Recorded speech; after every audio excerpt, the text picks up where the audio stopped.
G20 members still in Pittsburgh, trying to tackle the lengthy list of challenges facing the world economy. Here now with his outlook on the meetings and maybe some things that have taken even more prominence today. Jim Rickards, Senior Managing Director of Market Intelligence for scientific consulting firm Omnis. Good morning, Jim. You think that the Warsh piece, it's not totally separate from the G20. It may have been intentional that it came out today, but it's more important than anything that these bureaucrats decide? I think that's exactly right. It's probably as important as everything coming out of G20. And the news of G20 is very important, but it can hardly be a coincidence that a Fed governor publishes an op-ed in the Wall Street Journal on the same day that the G20 is meeting. I mean, both are rare events, and I think his audience is as much the G20 as it is the marketplace as a whole.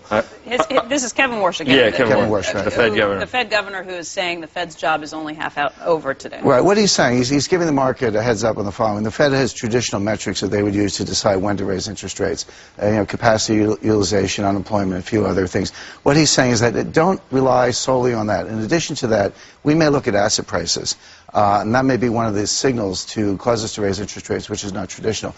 The question, I think is intriguing to me, is what asset prices. And Joe, I know you said earlier it might be the stock market, it might be an indication that they think the bull market, this bull market has longer to run.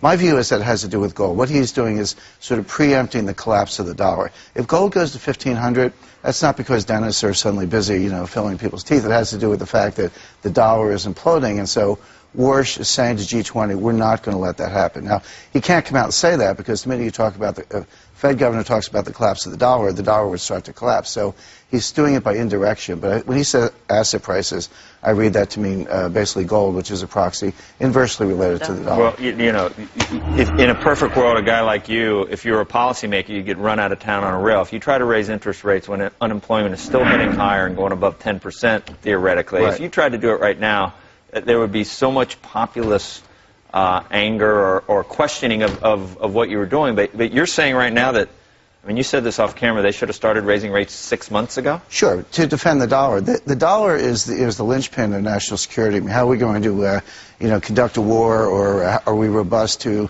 catastrophic events in a world of SDRs? I mean, the Fed needs the dollar to go down by about half over the next 14 years. We have $60 trillion of liabilities. So that's, that's TARP, baseline budget, stimulus, Ginnie Mae, Fannie Mae, Freddie Mac, Medicare, student loans, FHA. You go through all the contingent liabilities, it comes to about $60 trillion. There's no combination of growth, no feasible combination of growth and taxes that can fund that liability. We need to pay half? We need to pay half. We can pay $30 trillion, not 60. So 4% inflation for 17 years cuts the value of the dollar in half. And that's what the Fed does best. If you had a nickel and 3 pennies in your hand, you had 8 cents. That's the value of the dollar relative to 1913 when the Fed was created. So the idea of price stability is nonsense. What they do is inflate the dollar to sort of prop up the banks. So they need to do that, but that's a dynamically unstable process. So if you try, they would love to do it gradually, and that's the plan. But if the market gets ahead of it, if the market sees this playing out, which they probably will, you could have a very rapid collapse of the dollar. That would be you'd see that in gold. What other tools does the Fed have besides flat out raising rates? Are there ways they can do it behind the scenes to try and put the clamps on it? Well, they can withdraw some of this liquidity, but what they really want to do is basically displace the dollar with SDRs. And when you mention SDRs, people just yawn and they're like, what are those? It's complicated. But they're already basically the IMF. This is the unannounced part of G20. The IMF is being sort of anointed as a global central bank. They're now running a balance sheet. They've issued debt for the first time in history. They're issuing SDRs. The last SDRs came out around 1980 or 81, 30 billion. Now they're issuing 300 billion. When I say issuing, it's printing money. There's nothing behind these SDRs. So, I mean, this has to do with something called Triffin's dilemma. It came out in 1960. Economist Robert Triffin said, in order to stimulate world trade and the world economy, some hard currency country has to run persistent large deficits. But if you run persistent large deficits, eventually you go broke. And so he pointed out the dilemma in 1960, but didn't have an answer. Now, 50 years later, the U.S. is getting closer to going broke. We've fueled the world economy for the last 50 years.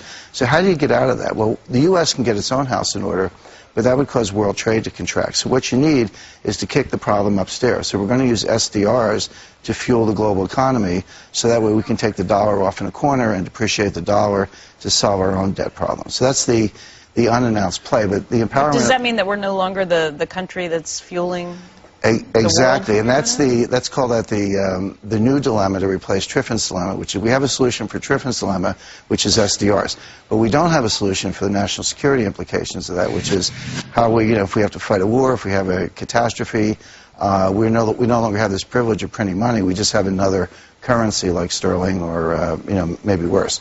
And so, what Warsh is saying is, we're not going to let that happen. He's saying to the other members of G20, look, we sort of have to trash the dollar, but we're going to do it gradually. And if the market gets ahead of us, and you see gold at 1,500 or 2,000, we're going to raise rates a lot, maybe 50 or 75 basis points to defend the dollar. My point about doing it 6 months ago, but politically, absolutely impossible. I agree with that. You would get run out of town on a rail.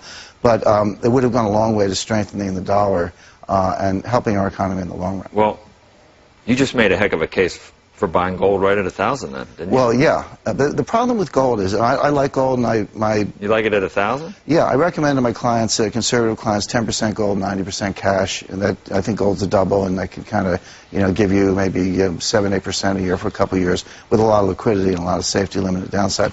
The problem is, when you own gold, you're fighting every central bank in the world. Central banks hate gold because it limits their ability to print money. Yeah. But the market is the market. The market will do what it wants, and even the central banks are not bigger than the market. So Warsh is trying to preempt an unstable decline of the dollar. What they want, of course, is a stable, steady decline. You are better than Professor Robert Langdon at code breaking here. Thank you. Just Dan Brooks. We'll come back very soon, Jim. You've got to tell us more Good. about it. Thank you very much.